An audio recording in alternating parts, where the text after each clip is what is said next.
آج کی ہماری ویڈیو کا ٹاپک کسی دوست کے سوال کے جواب کے اندر کہ جب سورج یا چاند گرہن لگے تو حاملہ عورتوں کے لیے کیا احکامات ہیں۔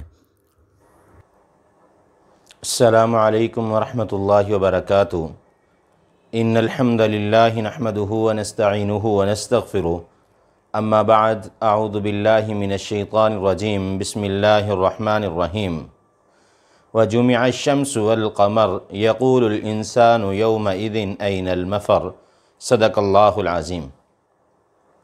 ناظرین اکرام، اللہ رب العالمین نے قرآن پاک میں چاند اور سورج کے جمع ہونے کا تذکرہ فرمایا، یعنی اس سے مراد چاند اور سورج کے گرہن کے حوالے سے۔ سورج کو گرہن لگنا، چاند کا گرہن لگنا، ان چیزوں کے بارے میں بہت ساری توہمات معاشرے کے اندر موجود ہیں۔ بہت سارے لوگ ایسے ہیں جو سمجھتے ہیں کہ یہ اللہ کا عذاب ہے۔ ناظرین اکرام، نبی مکرم جناب محمد رسول اللہ صلی اللہ علیہ وآلہ وسلم نے فرمایا کہ ان الشمس والقمر آیاتان، چاند اور سورج یہ اللہ کی نشانیاں ہیں۔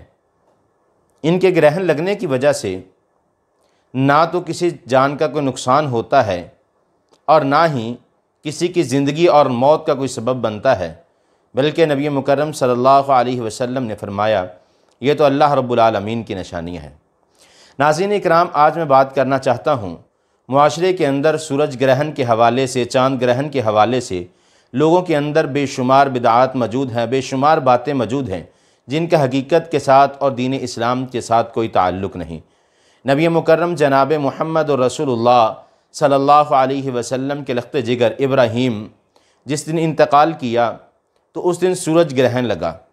صحابہ کرام کے اندر یہ بات منظر عام پر آئی کہ شاید اللہ رب العالمین نے سورج گرہن اس لیے لگایا کہ نبی مکرم جناب محمد رسول اللہ صلی اللہ علیہ وآلہ وسلم کے لخت جگر انتقال کر گئے، لیکن نبی کریم صلی اللہ علیہ وسلم نے اس بات کی وضاحت فرما دی کہ سورج اور چاند کے گرہن لگنے سے نہ تو کسی انسان کی موت کا وجہ ہوتی ہے، نہ ہی انسان کی زندگی کا کوئی سبب ہوتا ہے۔ اور ناظرین اکرام، معاشرے کے اندر خصوصاً وہ عورتیں جو امید سے ہوتی ہیں ان کے حوالے سے بے شمار توہمات موجود ہیں۔ بعض لوگ کہتے ہیں کہ جب عورت امید سے ہو جائے، اللہ رب العالمین اپنی رحمت فرما دیں تو سورج یا چاند گرہن لگے تو عورت کو سیدھا لیٹا رہنے چاہیے۔ بعض لوگ یہ کہتے ہیں کہ عورت کو بیٹھنا نہیں چاہیے، چلتے پھرتے رہنا چاہیے۔ ناظرین اکرام، ان ساری چیزوں کا دین اسلام کے ساتھ کوئی تعلق نہیں۔ اگر ان کی حقیقت کو دیکھا جائے، اگر ان باتوں کی تہ تک پہنچا جائے تو یہ ہندوانہ رسم و رواج ہیں۔ ہندو مذہب کے نزدیک ایسا کرتے ہیں کہ جب عورت امید سے ہو جائے، اللہ رحمت کر دے، تو وہ اس عورت کو یا تو سیدھا لٹائی رکھتے ہیں یا اسے جتنی دیر چاند یا سورج گرہن لگا رہتا ہے اتنی دیر چلتے پھرتے کو کہتے ہیں۔ ناظرین اکرام، دین اسلام ایک مکمل ضابطہ حیات ہے۔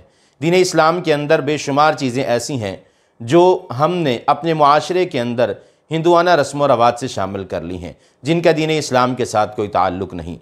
میں بات کی گہرائی تک جانا چاہوں گا اور سمجھا دینا چاہتا ہوں کہ جو سورج اور چاند گرہن ہے، نبی مکرم صلی اللہ علیہ وسلم کا کیا طریقہ کار ہوتا تھا۔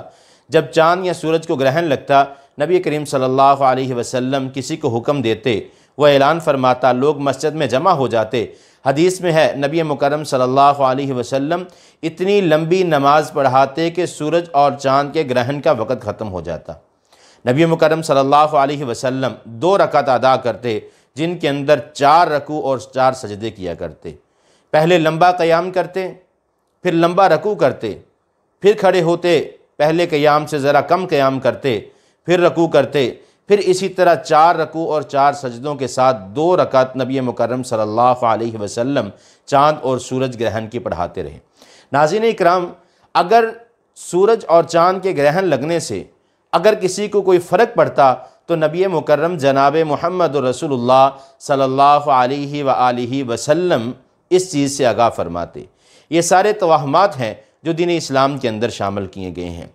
سکھ مذہب کے اندر سورج گرہن اور چاند گرہن کے حوالے سے کوئی بات موجود نہیں، البتہ ہندو مذہب کے اندر چاند اور سورج گرہن کے وقت وہ اپنی حاملہ عورتوں کو چلنے پھرنے دیتے ہیں، بیٹھنے نہیں دیتے، پہلو کے بل لیٹنے نہیں دیتے، یا ان کے معاشرے کے اندر بعض چیزیں جو لوہے کی ہیں ان کو استعمال کرنا منع ہے۔ ناظرین اکرام، نبی مکرم صلی اللہ علیہ وسلم نے فرمایا کہ ان الشمس والقمر آیاتان، یہ اللہ رب العالمین کی نشانیاں ہیں، ان نشانیوں کی وجہ سے نہ تو کسی کی زندگی پر کوئی اثر پڑتا ہے اور نہ ہی کسی کی موت کی وجہ سے یہ نشانیاں واضح ہوتی ہیں۔ ناظرین اکرام، البتہ طبی لحاظ سے جیسا ڈاکٹر حضرات کہتے ہیں کہ جب سورج اور چاند گرہن لگے تو اس کی طرف مت دیکھیں، ان کی شعاعیں خطرناک ہیں، نظر کے خراب ہونے کا سبب بن سکتی ہیں، نظر ضائع ہونے کا سبب بن سکتی ہیں۔ اس لیے طبی اعتبار سے اگر دیکھا جائے تو چاند اور سورج کی طرف گرہن کے وقت دیکھنا، ویسے ہی عام دنوں کے اندر ہم سورج کی طرف گرمی کی شدت کے اندر دیکھیں تو ہمارے لیے دیکھنا محال ہوتا ہے۔ یہ ضروری نہیں کہ چاند اور سورج کو دیکھنے کے لیے ہم گرہن کے وقت باہر نکلیں اور دیکھیں۔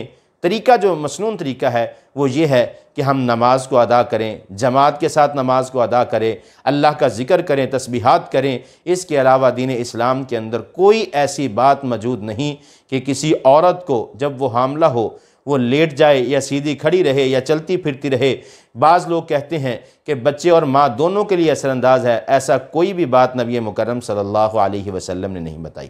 یہ صرف اللہ رب العالمین کی نشانیاں ہیں۔ اللہ رب العالمین ہمیں عمل کی توفیق عطا فرمائے۔ وَأَقُولُ قَوْلِي هَذَا أَسْتَغْفِرُ اللَّهَ لِي وَلَكُمْ وَالسَّلَامُ عَلَيْكُمْ وَرَحْمَةُ اللَّهِ وَبَرَكَاتُهُ۔